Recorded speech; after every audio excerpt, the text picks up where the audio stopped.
Hi guys, চলো দেখাই আমরা সন্ধ্যায় কি করি। আর এখন যেহেতু সন্ধ্যা, বর্দি বলল বোন চা বানা, তো যে কথা সেই কাজ। আর আমি তাই চলে গেলাম বর্দির জন্য চা বানাতে, কারণ বর্দি বলছে বলে কথা, বর্দির কথা তো ফালাইতে পারি না। আর এইদিকে দেখেন বলতে বলতে চাও হয়ে গেছে। আর গাইস, এই জিনিসটা দেখতে আমার এত ভালো লাগে, চার উতলানিটা।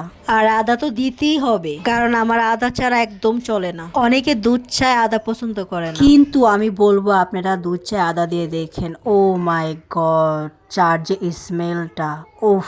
আর বলতে বলতে চাও হয়ে গেছে। আর এই চাপাতি দিয়ে আমি চাটা বানাইছি, দেখাইতেছিলাম। চাপাতিটা অনেক ভালো, এটা ইন্ডিয়ার চাপাতি, ইন্ডিয়া থেকে আমার বোন নিয়ে আসছে।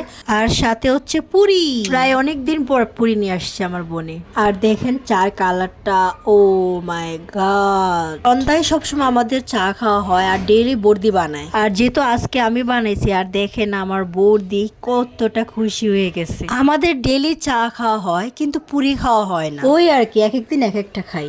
আর আমরা এমন একটা সাইটে থাকি, বারবার বারবার প্লেন যায়, যার জন্য ভালোভাবে বয়সও দিতে পারি না আমি। আর চা কার কার ভালো লাগে দেখেন, একটু আগে একটা প্লেন গেছে, এখন আবার যাইতেছে, মানে শান্তি নাই। আর সাথে হইতেছে আমার গলা খারাপ, ঠান্ডা লাগছে অনেক। বয়সটাতে কোন মাইকে চেপে বসে দিয়েছি এটা আমি জানি। আর সাইড দিয়ে তো সং, তারপর চিল্লা চিল্লি ওইটা আছে। আর এইদিকে কথা বলতে বলতে চা খাওয়া শেষ। আর বর্দি বললো চা অনেক মজা হয়েছে, বর্দি ভিডিও নেওয়া হয় না। তো গাইস, এই ছোট্ট ব্লগটা কেমন হয়েছে আপনারা কিন্তু বলবেন। আর অন্যদিন অন্য কোনো ব্লগে দেখা হবে। ভালো থাকবেন, সুস্থ থাকবেন, টাটা। আর সাবস্ক্রাইব করে দিবেন। ও